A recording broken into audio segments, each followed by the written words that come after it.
من الدقيقة الأولى فما كانت حاب نحكيو شوية على اللقطات. عندي 3 لقطات كانوا مهمين في مهم. المقابلة. مهم. في الدقيقة الأولى فما انقضاض على اللاعب يوسف البلالي بتهور من طرف المدافع نادي الاتحاد، والحكم لم يتحرك. كان يعني عليه هنا الإعلان تقول يعني بطاقة صفراء على الأقل. على الأقل مخالفة، خاطر التدخل هذاك بتهور أدى إلى إصابة يوسف البلايلي، أوكي. وحرموا من المشاركة في المقابلة، وحرموا ممكن حتى من بطولة أفريقيا القادمة. أوكي. نمشيو للقطات ركلة الجزاء. المناسبة الأولى مطالبة الترجي الرياضي بركلة الجزاء، الحكم لم يعلن عن الخطأ، الفار تدخل لاستدعاء الحكم. ونفسر لكم اللقطة شوية.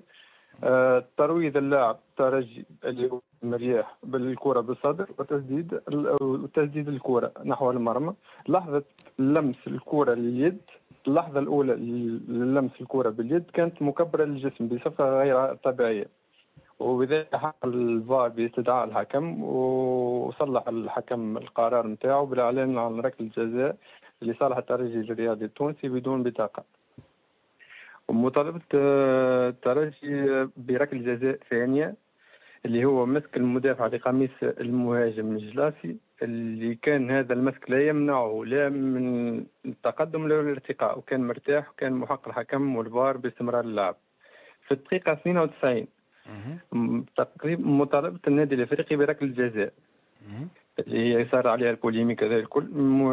كان تسديدة من المهاجم تلمس الكرة في الأرض، في المدافع سامحني، في المدافع من لوط، اما في من لوط، ومن بعد تقتطم بالارض، ومن بعد تلمس يد المدافع الترجي اللي كانت في حاله طبيعيه مع حركه جسمه اللي هو يحاول ضمها للجسم، اي ليست مكبره للجسم.